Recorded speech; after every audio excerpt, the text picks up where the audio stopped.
TNTJ நண்பர் ஆபாச புத்தகத்திலேருந்து வெளியே வரலன்னு நினைக்கிறேன். அதனால தான் friends, it seems that our dear DNTJ brothers not coming out of that pornography books. ஏன்னா அதிலேயே அவங்களுடைய சிந்தை இருக்கிறது பார்க்கும்போது ரொம்ப கஷ்டமாக இருக்குது. It's very bad that their thought is attached with that itself. அதில் தங்காயின்னு இருந்தது, தங்காய் அப்படின்னு இருந்தது, அதனால அது வந்து ரொம்ப ஆபாசம், அதில் வந்து மற்ற இதெல்லாம் இருக்குது அப்படின்னு சொல்லி சொன்னார். It mentions about sisters, so it seems so it's more vulgar. என் தாயின் பிள்ளை அப்படிங்கிற ஒரு வேர்டு யூஸ் பண்ணியிருக்கேங்க அந்த வசனத்தில். The word mentions about it's your son of my daughter. அதில் என்ன மீனிங்னா தாயுடைய சகோதரி, அந்த சகோதரன், இந்த மகன்களையும் தாயினுடைய சகோதரியுடைய மகளையும் நம்ம சொல்லுவோம் தங்காயின்னு சொல்லக்கூடிய விஷயம் தான் இது. நடைமுறையில் இருக்கிற விஷயம். We can call sister those who are the sister of our mother or the relations to our mother sister. இதை சம்பந்திச்சு நீங்க குர்ஆனுடைய 33 அத்தியாயத்துடைய 50ஆம் வசனத்தை நான் உங்களுக்கு வாசிச்சு காமிக்கிறேன். Yes, according to this, if I read Quran chapter Quran 33 verse 50. நபியே, உமது மனைவியரில் யாருக்கு அவர்களின் மனக்கொடையை கொடுத்து விட்டீரோ அவர்களையும், அல்லாஹ் உமக்கு போர் கைதிகளாக கொடுத்த அடிமை பெண்களையும், உமது தந்தையின் சகோதரரின் புதல்விகளையும், உமது தந்தையின் சகோதரிகளுடைய புதல்விகளையும், உமது தாயின் சகோதரர்களுடைய புதல்விகளையும், உமது தாயின் சகோதரிகளுடைய புதல்விகளை ஆகியோரும் உடன் ஹிஜ்ரத் செய்தோரையும் உமக்கு மனம் முடிக்க நாம் அனுமதித்துள்ளோம். நபிக்காக தன்னைத்தானே அர்ப்பணம் செய்த நம்பிக்கை கொண்ட பெண்ணையும் நபி அவரை மணிந்து கொள்ள விரும்பினால் உமக்கு சங்கடம் ஏற்படக்கூடாது என்பதற்காக நம்பிக்கை கொண்டோருக்கு இல்லாமல் உமக்கு மட்டும் சிறப்பு சட்டமாக அவர்களின் மனைவிகள் சிறப்பு சட்டமாகும் அப்படின்னு சொல்லிட்டு அல்லாஹ் சொல்றாருங்க. என்ன சொல்லப்பட்டிருக்கு இந்த இடத்துல? ஹஜரத் முகமது அவர்களுக்கு அப்பாவுடைய அண்ணன் பொண்ணு, அப்பாவுடைய தம்பி பொண்ணு, அம்மாவுடைய சகோதரி பெண்கள் மனைவிகளாக ஆக்கலாம். அது இல்லாமல் அவர் சண்டை போட்டு பெண்கள் அடிமைப்படுத்தினா அந்த பெண்களை செக்ஸுவல் உறவுக்கு உபயோகப்படுத்தலாம். இப்படிங்கிறது தான் இந்த மீனிங்க. இந்த சகோதரின்னு சொல்றதுனால என்ன ஆபாசம் வந்ததுன்னு நீங்க இந்த இடத்துல ஏன் உங்களுக்கு அந்த ஆபாசம் தெரியல? Quran 33:50 says, "Prophet, we have made lawful to thee thy wives to whom thou hast paid dowers, and those whom thy right hand possesses out of the prisoners of war, whom Allah has assigned to thee, and daughters of thy paternal uncles and aunts, and daughters of thy maternal uncles and aunts who migrated from Makkah with thee, and any believing woman who dedicates her soul to the prophet, if the prophet wishes to wed her, this only for thee and not for all the other believers." So even here we can see kind of sister relationship is been pointed out here. So what is that vulgar or obscene things seen here with this passage? அதிலேயே சகோதரர் ஜெரி அவர்கள் முதல்லயே code பண்ணி காமித்தார். 3ஆம் அத்தியாயத்திலேயே அந்த கணவன் மனைவி திருமண உறவுக்கு பிறகு இருக்கிற காரியங்கள் என்று சொல்லி தெளிவாக காண்பித்தார். Already our brother Jerry pointed out that it was the relationship between husband and wife. It speaks after the 3rd chapter. திருமணத்துக்கு வெளியே அது பண்ணா அசிங்கம் உங்களுக்கே தெரியுதுல்ல? Because you yourselves know that if it is happening without the wedding relationship, that is a sin. அதனால தான கல்யாணம் பண்ணாங்க நீங்க சொல்ல வர்றீங்க. Because of that only you came to say that they got married. அப்படினு ஒரு கேள்வி கேக்குறாங்க. They are asking the questions in that way. எங்களுக்கு அப்படி ஒரு வெக்கம் வருதுன்னு நீங்க நினைச்சீங்கனா உங்களுக்கு அந்த வெக்கம் வராதுங்கிறதுக்கு ஒரு ஹதீஸ் நான் சொல்ல முடியுங்க. If you feel that we are shame on with that things, we can show another hadith. சஹீஹ் புகாரில 6824ங்க இப்னு அப்பாஸ் அவர்கள் அறிவித்த ஒரு ஹதீஸ இதுல நம்ம பார்க்கறோங்க. என்ன அப்படின்னா ஒரு நபர் வந்து ஹஜரத் முகமது அவங்ககிட்ட வந்து தான் விபச்சாரம் புரிந்து விட்டதாக சொல்லுகிறார். உடனே அவர் என்ன சொல்றார்? நீ அதெல்லாம் செஞ்சிருக்க மாட்டேன். அந்த இதை வந்து நான் இது எளிமையா உங்களுக்கு சொல்றேங்க. நீ வந்து சும்மா முத்தம் விட்டுருக்கலாம், நீ வந்து வேற ஒன்றும் செஞ்சிருக்க மாட்டேன். அவர் மறுபடியும் வந்துறாரு, இல்ல நான் விபச்சாரம் செஞ்சேன். இல்ல இல்ல இல்ல நீ வேற ஏதாவது பண்ணிருப்ப, நீ வந்து இல்ல நீ விபச்சாரம் செஞ்சிருக்க மாட்டே போ அப்படிங்கிறார். அவர் மறுபடியும் விட மாட்டேன், இல்ல நான் விபச்சாரம் தான் செஞ்சேன் அப்படின்ற. இல்ல நீ இது வந்து நடக்குதுங்க. அப்ப என்ன அர்த்தம்? அதுக்கு முத்தமிடலாம், நீங்க மற்றதெல்லாம் செஞ்சுக்கலாம் அப்படின்னு ஒரு அர்த்தத்தை கொடுக்குதுங்க. ஏன்னா பின்னாடி அவர் ஒரு வார்த்தையை ஓப்பனா கேட்கிறார். அதுல வந்து சாடமாடையாக கேட்காம டைரக்டா கேட்கிறார், நீ உடலுறவு கொண்டாயா அப்படின்னு ஒரு கேள்வி கேட்கிறார். அப்ப அதுக்கு அர்த்தம் என்னங்க? உடலுறவு கொள்ளாம மற்றதெல்லாம் செய்யலாங்கிறது அதுல மீனிங். விபச்சாரத்துக்கு தண்டனை கொடுங்கன்னு ஒருத்தர் வந்து கேட்கிறான். ஹஜரத் முகமது அவங்ககிட்ட வந்து கேட்கும்போது, நீ முத்தம் விட்டுருக்கலாம்ப்பா, முத்தம் தான் கொடுத்துருப்ப போ அப்படின்னு சொல்றாரு. அவன் இல்லை போயிட்டு மறுபடியும் வந்து கேட்குறா, இல்லை நான் வந்து விபச்சாரம் தான் செஞ்சேன், எனக்கு தண்டனை கொடுங்கன்னு கேட்கும். இல்லை நீ வேற ஏதாவது செஞ்சிருப்ப, கட்டி பிடிச்சிருப்ப, நீ வேற ஏதாவது பண்ணியிருப்ப, அதெல்லாம் நான் இதுதான் சொன்னேன். நாங்கள் விவரிச்சு சொல்லணும்னா அப்புறம் எல்லாம் சொல்லணும். அதை வேண்டாங்கிறனால தான் நாங்கள் சொன்னால் நீங்கள் ஏன் ஆபாச புத்தகம் இதெல்லாம் பேசாதீங்கன்னு சொன்னது காரணம் வேற ஒன்றும் கிடையாது. நாங்களும் விவரிக்கணும்னா இதெல்லாம் இதுதான் நம்ம வந்து ஒரு மதத்தை பற்றி பேசுகிற காரியமானதுக்காக கேட்டோமே ஒழிய எங்களுக்கும் இதெல்லாம் வந்து ஒன்றும் பேச முடியாமல் நீங்கள் பேசுகிற அதே டைமை நாங்களும் யூஸ் பண்ண முடியும். அது அந்த மாதிரி இதுக்கள் இங்கே நம்ம இங்கே வரல. எது உண்மைங்கிறது மக்களுக்கு தெரியணுங்கிறக்காக வந்திருக்கும். அதனால அந்த மாதிரி வேர்ட்ஸ் யூஸ் பண்ணுங்கிறக்காக வரல. பட் இருக்குது இந்த இடத்துல இருக்கிறது நீங்கள் என்ன ஸ்டாண்டர்டில் பார்க்குறீங்க. நாங்கள் திரும்பவும் வந்து இதை வச்சு நாளைக்கு குரான் இறைவேதம் இல்லைன்னு சொல்ல வரல. இதுக்கு நிறைய காரணங்கள் இருக்கு எங்களுக்கு. அதுக்கு நாங்கள் பேசுவோம். குரான் ஏன் இறைவேதம் இல்லைங்கிற சொல்றதுக்கு எங்களுக்கு காரணம் இருக்கு. சும்மா இந்த மாதிரி காரியங்களை மட்டும் நாங்கள் வச்சு பேச மாட்டோம். அதுக்கு நிறைய காரியங்கள் இருக்கு. ஆனால் இது நாங்கள் என்ன சொல்ல வரோம், உங்களுடைய டபுள் ஸ்டாண்டர்ட். உங்க மத புத்தகத்தில் இருக்கிற விஷயங்களை நீங்க ஒரு கண்ணோட்டத்தில் பாக்குறீங்க, ஆனால் எங்களுடைய புத்தகத்தை பார்க்கும் பொழுது உங்களுக்கு வந்து வேற மாதிரி கண்ணோட்டத்தில் பாக்குறீங்க. அங்க இருக்கிறதா இங்க இருக்கு, ஆனா வேற மாதிரி ஒரு கண்ணோட்டத்தில் நீங்க பாக்குறீங்க. அதைத்தான் உங்களுக்கு நாங்கள் காமிச்சு கொடுக்குறோமே ஒழிய மற்றபடி உங்களுடைய குரான் பொய்ங்கிறதுக்காக நாங்கள் இது இன்னும் காமிக்க வரல. அதுக்கு இன்னும் காரணங்கள் அடுத்த விவாதத்தில் இறைவன் நாடுல நம்ம எல்லாவற்றையும் எடுத்து வைப்போம். எதனால வந்து குரான் இறைவேதம் இல்லை அப்படிங்கிறத நாங்கள் எடுத்து வைப்போம்.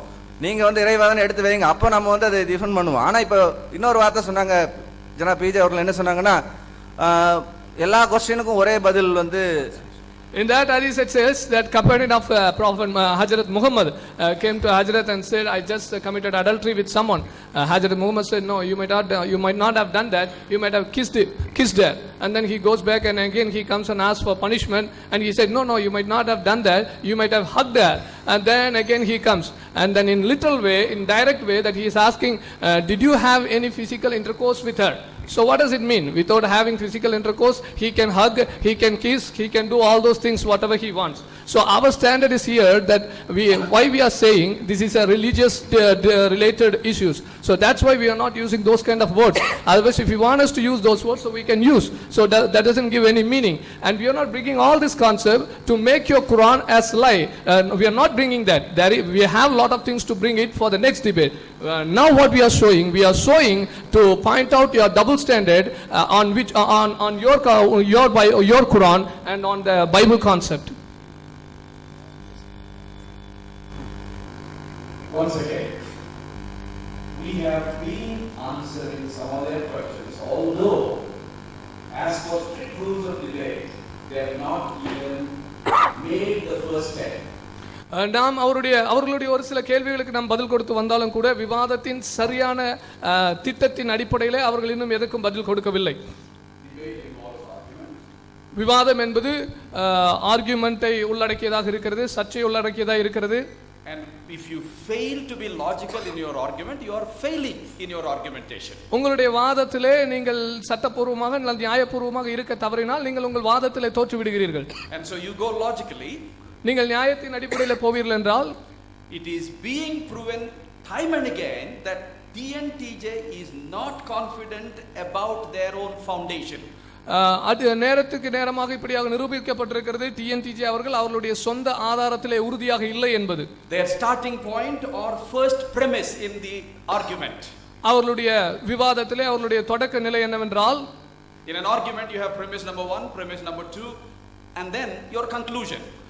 ஒரு ஆர்கியூமெண்ட்ல ஒரு விவாதத்திலே 3 நிலைகளாக அவருடைய தொடக்க நிலை, அடுத்த நிலை, அவருடைய முடிவுரை என்றதான காரியங்கள் இருக்கிறது. Their premise number 1 is Quran is God's word. அவருடைய தொடக்க நிலை என்பது குர்ஆன் இறைவனுடைய வார்த்தை. Their premise number 2 is Quran says Bible is not God's word. அவருடைய இரண்டாவது நிலை என்பது குர்ஆன் சொல்லுகிறது வேதம் இறைவனுடைய வார்த்தை அல்ல, அல்லது பைபிள் இறைவனுடைய வார்த்தை. Their conclusion is therefore Bible is not God's word. அவர்களுடைய முடிவாக சொல்லுகிற காரியம் அதன் அடிப்படையிலே வேதாகமும் இறைவனுடைய வார்த்தை அல்ல என்பது. In an argument your conclusion is valid if you prove your premises. ஒரு விவாதத்திலே நீங்கள் உங்களுடைய எல்லா நிலைகளையும் சரியாய் நிரூபிப்பீர்கள் என்று சொன்னால் நீங்கள் முடிவாக கொடுக்கிற முடிவுரை அது நியாயம் என்று ஏற்றுக்கொள்ளப்படும். We raised 15 questions to show that their premise number 1 starting point is invalid. அவர்களுடைய தொடக்க நிலையே ஆதாரமற்றதாக இருக்கிறது, அது நியாயமற்றதாக இருக்கிறது என்பதை சொல்வதற்கு நாம் 15 கேள்விகளை கேட்டோம்.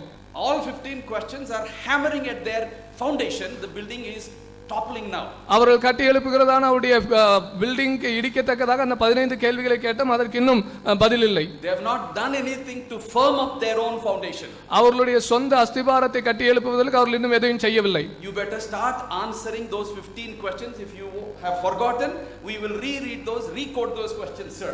ஒருவேளை நீங்கள் அதை மறந்திருப்பீர்கள் என்று சொன்னால் நாங்கள் மீண்டும் அதை உங்களுக்கு நினைப்பூட்டுவோம். நீங்கள் உங்களுடைய அஸ்திபாரத்தை கட்டி எழுப்புவதற்காக அந்த 15 கேள்விகளுக்கு பதில் சொல்லுங்கள். Another logical problem. Yes. Another logical problem. இன்னொரு நியாயமான பிரச்சனை என்னவென்றால் They repeatedly are saying Injil that Muhammad had or the people in Muhammad's time had is not there now. அவர்கள் அடிக்கடி சொல்லுகிற காரியம் ஹஜரத் முகமது அவருடைய காலத்தில் இருந்ததான இஞ்சில் அல்லது அவருடைய காலத்தில் இருந்த மக்களிடத்தில் இருந்த இஞ்சில் இப்பொழுது இல்லை என்பது. Your Bible is not Taurat, your Bible is not Injil, they are saying. உங்களுடைய வேதம் தோராவும் அல்ல, உங்களுடைய வேதம் இஞ்சிலும் அல்ல என்று அவர்கள் சொல்லுகிறார்கள். May I request you, sir, to prove that our Bible is not the Injil and Taurat, will you produce the original Taurat and Injil?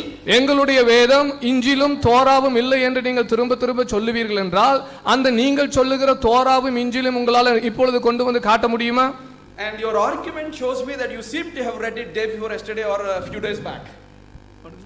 Your argument tells me that you seem to have read the original Injil and Taurat a few days ago. நீங்கள் கொடுக்கிற வாதத்தை பார்த்தா என்னமோ நேத்தையோ முந்தானாலையோ நீங்க அந்த original நீங்க சொல்ற தோராவையும் இஞ்சிலையும் வாசித்திருக்கிற மாதிரி தெரியுது. Because after saying the Injil that is referred to in Quran is not your Bible, you said your Bible mentions crucifixion, but the original Injil doesn't mention crucifixion. Show me that original Injil which doesn't mention crucifixion. Where did you read it? When have you read it? நீங்க சொல்றீங்க original இஞ்சில்ல சிலுவை அறைதல் இல்ல, உங்களுடைய இஞ்சில்ல சிலுவை அறைதல் இருக்குது என்று சொல்லி நீங்க சொல்றீங்க.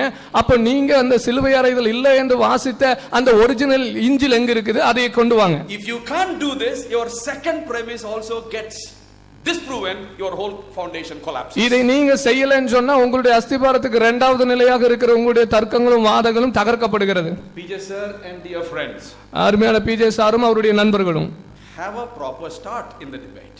அவருடைய விவாதத்திலே ஒரு நல்ல தொடக்கத்தை ஏற்படுத்துங்க. Start building up your own foundation first so that you can actually enter into the debate. உங்களுடைய சொந்த அஸ்திபாரத்தை சிறப்பாக கட்டுங்க. அப்ப நம்ம ஒரு நல்ல உண்மையான விவாதத்துக்குள்ள நம்ம கடந்து போவதற்கு வசதியாக இருக்கும். And now, for further confirmation of what we are saying, our friend Paul will take over from me. தொடர்ச்சியான நாம் சொல்லுகிற காரியத்துக்கு இன்னும் விளக்கமாக அருமையான சகோதரர் பால் அதை இன்னும் மேலே கொண்டு போவார். We are hearing so much about language like pornography and physical things. சரீர பிரகாரமான காரியங்கள், ஆபாசமான காரியங்கள் என்கிறதான வார்த்தைகளை நாம் தொடர்ந்து கேள்விப்பட்டு கொண்டிருக்கிறோம். It's good to talk about it. அதை பற்றி பேசுவது நல்லதுதான். Since we are also a spiritual being, ஆனால் நாம் ஆன்மீகத்துக்குரியவர்களாக இருக்கிற வேளையிலே let's talk about the spiritual things also. நாம் ஆன்மீகத்துக்குரியவைகளையும் பேசுவோம். Now our brother PJ and his team has a problem that this Bible is not the Torah. இந்த Bible Torah இல்லை என்று சொல்லி அருமையான சகோதரர் பிஜேவும் அவர்களுக்குள்ளாக இருக்கிற குழுவுக்கும் ஒரு பிரச்சனை இருக்கிறது. It seems he has never studied this subject seriously. அப்படி என்றால் இந்த தலைப்பை அல்லது இந்த பாடத்தை அவர்கள் சரியாக படிக்கவில்லை என்றுதான் தோன்றுகிறது. I have here a book written by 62 scholars, best scholarship, and all agrees that this Bible is the Torah, and many Muslims have confirmed. இந்த இடத்துல ஒரு புத்தகம் இருக்குது. 62 மிக சிறந்ததான அறிஞர்கள் எழுதி இருக்கிறாங்க. இந்த வேதாகமம் தான் அந்த தோரா என்பதை அதை அநேக முஸ்லிம்களும் ஏற்றுக்கொண்டிருக்கிறார்கள் என்பதை இந்த இடத்துல பார்க்கிறோம். For example, Ghulam Sarwars in his translation he says Quran chapter 2 verse 146 the Bible. Ghulam சவஸ் அவருடைய மொழியாக்கத்தில் குரானுடைய 2:146 பைபிள் என்று சொல்லியாக மொழியாக்கம் செய்திருக்கிறார். Quran chapter 3 verse 3 he says for Torah the Bible. குரான் 3வது அதிகாரம் 3வதிலே தோரா என்பதற்கு அவர் பைபிள் என்று மொழியாக்கம் செய்திருக்கிறார். Quran 3:78 it says the Bible. குரானுடைய 3வது அதிகாரம் 3:78 பைபிள் என்று சொல்லப்பட்டிருக்கிறது. And I can bring hundreds of verses where the Muslim scholars have used this Torah as a Bible. நான் நூற்றுக்கணக்கான ஆதார குறிப்புகளை உங்களிடத்தில் கொண்டு வர முடியும். இஸ்லாமிய அறிஞர்கள் எங்கெல்லாம் இந்த தோராவை பைபிள் என்று மொழியாக்கம் செய்திருக்கிறார்கள். Now he asked, give us one criteria how Bible is God's word. Torah is God's word. Bible is not God's word. He asked, give us one criteria. Bible இறைவனுடைய வார்த்தை இல்லை என்பதற்கான ஒரு சரியான அளவு பிரமாணத்தை கொடுங்க. Let's have one criteria. one criteria. for how God's word is. How the Bible is God's word. Bible எப்படி இறைவனுடைய வார்த்தை என்பதற்கான ஒரு அளவு பிரமாணத்தை நாம் பார்ப்போம். And what does it mean? அப்படி என்றால் அர்த்தம் என்ன? 2 Timothy chapter 3 verse 15 to 17 it says that, O Timothy, you know the scripture from childhood which can make you wise for the salvation. And then verse 16 says, all scripture is given by the inspiration. 2 தீமோத்தேயு 3வது அதிகாரம் 15வது வசனத்திலே பார்க்கிறோம், ஓ தீமோத்தேயுவே, கிறிஸ்துவை பற்றியும் விசுவாசத்தினாலே உன்னை ரட்சிப்புக்கேற்ற ஞானமுள்ளவனாக்கத்தக்க பரிசுத்த வேத எழுத்துக்களை நீ அறிந்திருக்கிறாய். இது வேத வாக்கியங்கள் எல்லாம் தேவ ஆவியினால் அருளப்பட்டிருக்கிறது. Which is profitable for the doctrine, for the proof, for the correction, for instructions, for the righteousness. அவைகள் சீர்திருத்தத்துக்கும் கடிந்து கொள்ளுதலுக்கும் நீதியை படிப்பிக்கிறதுக்கும் பிரயோஜனம் உள்ளவைகளாய் இருக்கிறது. So the man of God may become perfect. எனவே தேவனுடைய மனிதன் எல்லாவற்றிலும் தேறினவனாய் இருக்க வேண்டும் என்பது அதன் நோக்கம். So according to Bible, the God's word means it should make you perfect. வேதத்தின் அடிப்படையிலே இறைவனுடைய வார்த்தை என்பது ஒவ்வொரு மனிதனையும் பரிபூர்ணமாக மாற்ற வேண்டும், தேறினவனாக. Perfect from what? தேறினவன் என்றால் எதிலிருந்து தேறினவன்? From imperfection. எந்த காரியத்தில் அவன் பரிபூர்ணம் இல்லாமல் இருக்கிறானோ அதிலே பரிபூர்ணத்தை. When we say salvation, ரட்சிப்பு என்றால் salvation means 7 things again Islam do not have. ரட்சிப்பு என்பது 7 காரியங்களை உள்ளடக்கி இருக்கிறது. இந்த 7 காரியங்கள் இஸ்லாமிலே இல்லை. Number 1, John chapter 3 verse 1 to 15, new birth in the nature of God. யோவான் 3வது அதிகாரம் 1 முதல் 15வது வசனங்களை பார்க்கிறோம், தேவனுடைய சாயலில் மீண்டும் பிறப்பது. Because God is the level of perfection. ஏனென்றால் தேவன் பரிபூரணத்தின் எல்லையிலே இருக்கிறார். Number 2, இரண்டாவதாக freedom from sinful power, John chapter 8 verse 32 to 36. பாவ சுபாவத்திலிருந்து ஒரு விடுதலை என்பது தான் யோவான் 8வது அதிகாரம் 32 36 வசனங்கள் சொல்லுகிறது. Number 3, have power over Satan, Luke chapter 10 17 to 18. லூக்கா 10வது அதிகாரம் 17 முதல் 21 வசனங்களை பார்க்கிறோம், சாத்தானுடைய வல்லமைகளை மேற்கொள்ளுகிற. Number 5, justified in belief of Christ. ஐந்தாவதாக பார்க்கிறோம், இயேசு கிறிஸ்துவினாலே ஆக்கினை தீர்ப்பிலிருந்து மீட்கப்படுவது. Number 6, complete forgiveness in blood of Christ. இயேசு கிறிஸ்துவின் இரத்தத்திலே பரிபூர்ணமான மன்னிப்பை பெற்றுக்கொள்வது. Number 7, becoming in the likeness of God. ஏழாவதாக தேவனுடைய சாயலுக்கு ஒத்த சாயலை அடைவது. Now Prophet Muhammad himself is a sinner. சகோதரர்களே, இந்த உன்னத பாட்டு சம்பந்தமா சில செய்திகளை சொல்லும்போது ஒரு ஆபாசமா உங்கள்கிட்ட தான் இருக்குது இது அப்படிங்கிற சில ஒரு வாதத்தை வைக்கிறாங்க. முதல்ல விளங்கிக்கிறனே, ஒரு ஆண் பெண் சமாச்சாரத்தை பேசாமல் உலகத்தில் எந்த நூலும் எந்த அறிவுரையும் கிடையாது. எப்படி பேசணுங்கிறது இருக்குது. கல்யாணம் பண்ணுண்டா கூட அதில் கூட ஆபாசம் இருக்குது. கல்யாணம் எதுக்கு பண்ணுவாங்க? உள்ளே போனால் எல்லாம் தான் வரும். அதை பச்சையாக சொல்லலாமா? நீ கல்யாணம் பண்ணி ட்ரெஸ் எல்லாம் ஊற்று அப்படி எல்லாத்தையும் சொல்ல முடியுமா?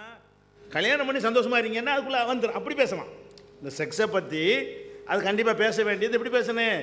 இலைமறை காயாக பேசுவது மனிதர்கள் பேசக்கூடிய பேச்சு. அப்படி குர்ஆனில் பேசப்பட்டிருக்குது. அது நபி பேசியிருக்கிறாங்க. அது நீங்களும் பேசுகிறீங்க, நாங்களும் பேசுகிறோம். இப்படி யாராவது பேசுவாங்களாங்கிறது தான் டாபிக். கையை விட்டேன், ஹோலில் விட்டேன், ஓட்டையில் விட்டேன், வடிந்தது, இந்த மாதிரி யாராவது பேசுவாங்களா?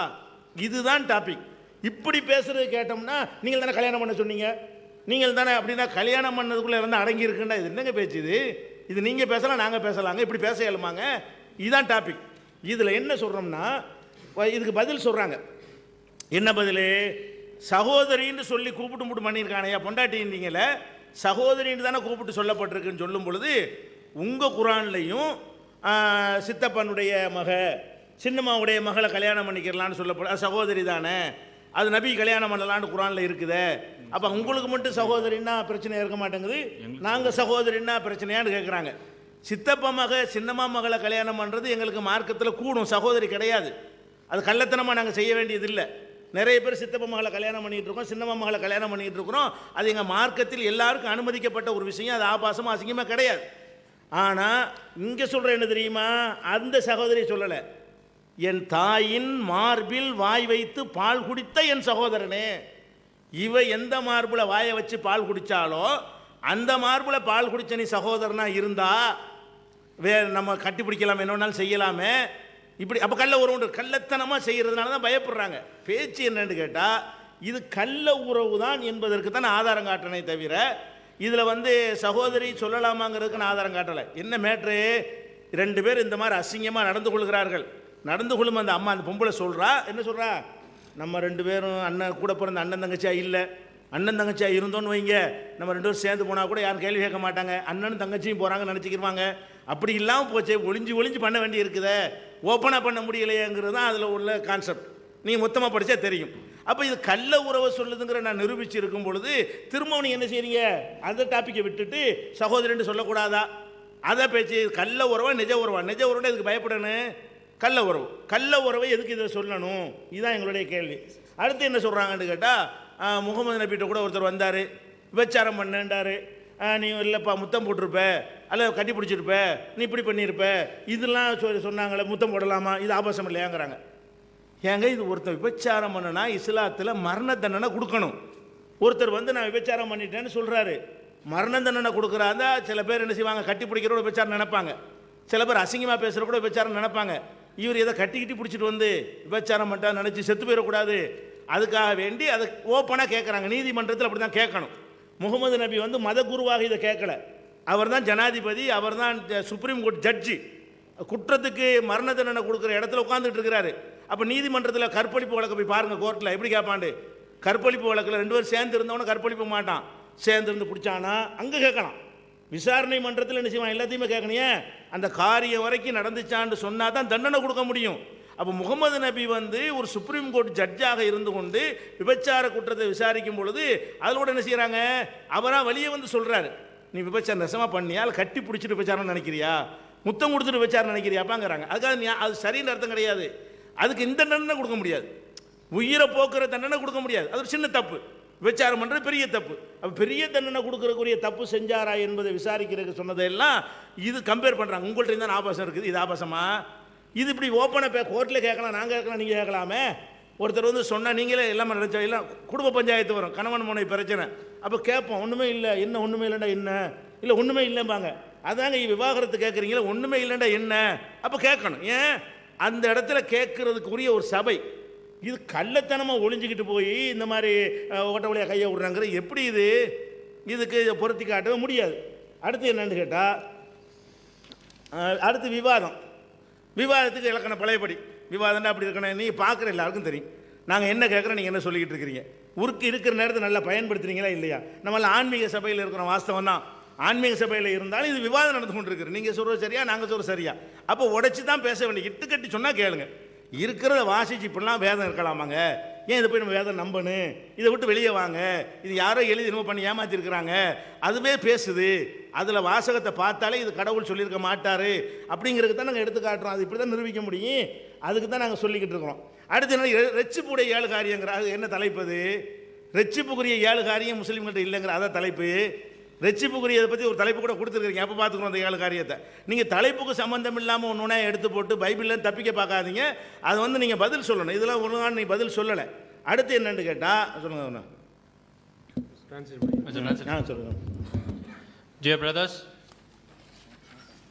we have been proving that Bible has got lot of obscenities, and the other side have acknowledged it, saying that Teen DJ has not come out of pornography books. If you call this as pornography books, we don't have to answer anything about it. Now, coming to the argument,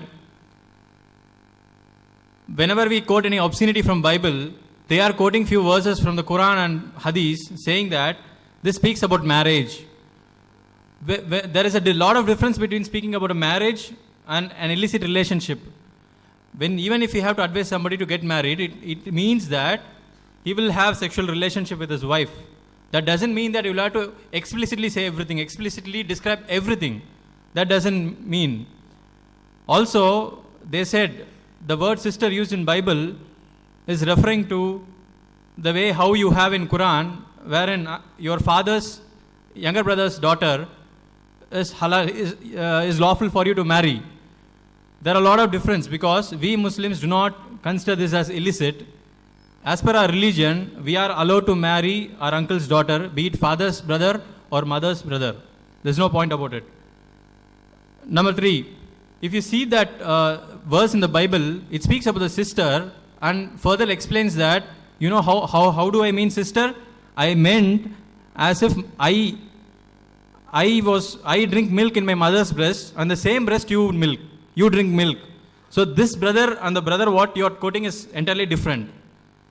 Now, they also quoted a hadith, though it is irrelevant of the topic, we would want to just touch base on it. They also quoted an hadith wherein Prophet Muhammad was asking whether you kissed that female or you had sex with her. Whether you really kissed her or you did something which is lesser sin than a prostitution. See, Prophet Muhammad is like a judge for the Islamic laws. So people come to him for getting justice. So as per Islam, if he is involved in prostitution, he has to be stoned to death. So when somebody is in a responsible position to give the judgment, he cannot just bluntly see and say produce a judgment. He will have to investigate, he will have to inquire and then find out if he really indulged in prostitution. That doesn't mean that Islam does not treat other sins as other things which is lesser than prostitution as sin. Islam has a level for everything. Islam treats other things much lesser level compared to the prostitution. Also, if you compare Bible verses, it speaks about thrusting the hands into the hole. Does it speak explicitly, or is it like how you compare Islam speaking about marriage? Probably you will have to judge yourself. Now, they kept on repeating, saying that they have been describing about the debate and how debate should be. Whatever we are reading is from the Bible. We do not fabricate anything to that. So unless and until we quote from the Bible, we are still within the debate, and we are putting valuable arguments, and they are bound to answer all that. It affirms that it cannot be God's word. When we say that such obscenities are in a book, when you yourself claim that it is all pornography, we claim that it can never be told by God. Also, brother was explaining about salvation and 7 steps to achieve salvation. That is not the topic of debate. We have a separate discussion, we have a separate debate for that, and probably he prepared only that salvation steps, and he is trying to explain that 7 steps of salvation to the Muslims. இது இறை வேதமா இருக்காதுங்கிற இன்னொன்னு பாருங்க.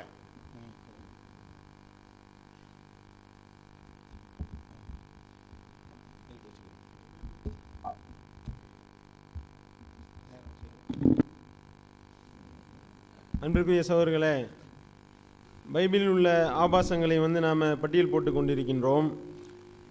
அதுக்கு பதில் சொல்லுங்கள் அப்படின்னு சொல்லும் பொழுது என்ன நேராக போய் பார்த்துட்டு வந்த மாதிரி சொல்கிறாங்க அப்படின்னு சொல்லி ஒரு கேள்வி எழுப்புனாங்க. நேராக போய் பார்க்கலாம் தேவையில்லை, அதை படித்தாலே நேராக பார்க்குற மாதிரி தானே இருந்தது. அது படித்தாலே நேராக பார்க்குற மாதிரி இருக்கிறதுனால தான் நீங்களே நேராக பார்த்துருப்பாங்களோன்னு நினைக்கிறக்கூடிய அளவிற்கு விரிவாக இருக்குது அதில். அப்படின்னும் பொழுது அதுக்கு என்ன இது இறைவனுடைய வேதமாக இருக்க முடியாது அப்படின்றதற்கு இதெல்லாம் ஆதாரங்கள். அதுக்கடுத்த ஆதாரம் 1 சாமுவேல் 18வது அதிகாரத்தில் 20லிருந்து 27 வரைக்கும் உள்ள விஷயங்களை நான் இப்போ வாசிக்கிறேன். அதாவது சவுல் என்ற ஒரு மன்னன் தாவீது என்பவருக்கு தன்னுடைய மகளை கல்யாணம் முடித்து கொடுத்து அதன் மூலமாக கல்யாணம் பண்ணி தர்றேன்னு சொல்லி அவனை கொல்லணும்னு ஐடியா பண்ணுறாரு. அந்த விஷயத்தை, அந்த வரலாற்றை கடவுளுடைய அந்த வேதம் பயங்கரமாக விவரிக்கிறாங்க. எப்படி விவரிக்கிறாங்க? சவுல் அந்த தாவீதுட்ட, நீ என்னுடைய மகளை நான் உனக்கு கட்டி வைக்கிறேன், நீ எனக்கு பரிசம் சில விஷயம் எனக்கு கொடுத்தேன்னா நான் என் மகளை உனக்கு கல்யாணம் பண்ணி வச்சிடுறேன். அதாவது தாவீதை கொல்ல வேண்டும் என்பதுதான் சவுளுடைய திட்டமா. அந்த திட்டத்தை அவர் நிறைவேற்றுவதற்காக ஒரு ஐடியா போடுறாரு. தன்னுடைய மகளை பணைய வச்சாவது இவனை கவுத்தணும் அப்படின்னு சொல்லி கர்த்தருடைய வேதம் சொல்லுதுங்க. அதில் தன்னுடைய மகள் தாவீதை விரும்புகிறா என்ற அந்த காதலிக்கிறான்ற அந்த விஷயம் தெரிஞ்சவனையும் சவுல் ரொம்ப மகிழ்ச்சி விட்டுறாராம். அதிலே வருது, தன்னுடைய மகள் ஒருத்தவனை லவ் பண்ணுறான் அப்படின்னு தெரிஞ்சா எந்த அப்பனாவது சூப்பர் அப்படின்னு சொல்லி மகிழ்ச்சி விடுவானா? அப்பாவானே சந்தேகமாக இருக்கு. அப்படின்னும் பொழுது என்ன பரிசம் கேட்கிறாரு அப்படின்னு பார்த்தா, பெலிஸ்தியர்கள் என்று தன்னுடைய எதிரிகள், அந்த எதிரிகளுடைய 100 பேருடைய நுனித்தோல் நீ கொண்டு வர வேண்டும். பயங்கரமான வேண்டுதலா இருக்கு. நுனித்தோல்னா விளக்கம் சொல்ல தேவையில்லைன்னு நினைக்கிறேன். ஸ்லைடை பார்த்தா தெரியும், படம் போடல, வார்த்தையில் தான் போட்டிருக்கிறோம், பயந்துட வேணாம். அப்போ 100 பேருடைய நுனித்தோலை இவர் கேட்கிறாரு. இதை வச்சு வாசிச்சுக்கிட்டு கர்த்தர் என்ன சொல்லுகிறார் தெரியுமா? 100 பேருடைய நுனித்தோலை கேட்டார் தாவீது இடத்தில் சவுல் அப்படின்னு வாசிச்சா இது கர்த்தருடைய வேதமாங்க? உங்களுடைய மனசாட்சியை தொட்டு யோசிச்சு பாருங்க. இது எப்படி சகோதரர்களே இறைவனுடைய வேதமா இருக்கும்? இது அவர் எள்ளுனா எண்ணெயா இருக்கிறாரு தாவீது, கட்டிட்டு வானா வெட்டிட்டே வந்துருவான் அப்படின்னு சொல்லுவோமா இல்லையா? அந்த மாதிரி நீ 100 கேட்குறியா, நான் 200 கொண்டு வர்றேன் அப்படின்னு சொல்லி 200 பேருடைய நுனித்தோலை, வரக்கூடிய 27வது வசனம், திருமண நாள் நெருங்கும் முன் தாவீது தம் ஆள்களுடன் சென்று பெலிஸ்தியரில் 200 பேரை கொன்றார். பின்னர் தாவீது அவர்களின் நுனித்தோல்களை கொண்டு வந்து அரசனின் மருமகனாய் ஆகும் பொருட்டு அவற்றை அவரிடம் சரியாக எண்ணி வைத்தார். 1 2 3 4 5 6 200 வரைக்கும். இடையில ஏதாவது நம்பர் விட்டாம கரெக்டா என்னன்னாரியா அப்படின்னா இது இறைவனுடைய வேதம் நினைக்கிறீங்களா? நீங்க உங்களுடைய மனசாட்சியை தொட்டு சொல்லுங்க. இப்படிப்பட்ட விஷயங்கள் இறைவனுடைய வேதத்துல இருக்குமா? இது இறைவனுடைய வார்த்தையா இருக்குமா? கொஞ்சம் யோசனை பண்ணி பாருங்க. My dear brothers, the opposition side, they said that when we claim that the Bible is not the word of God because of its qualities which are attributed to God, that we don't say that these can be attributed to God, and because of that the Bible is not the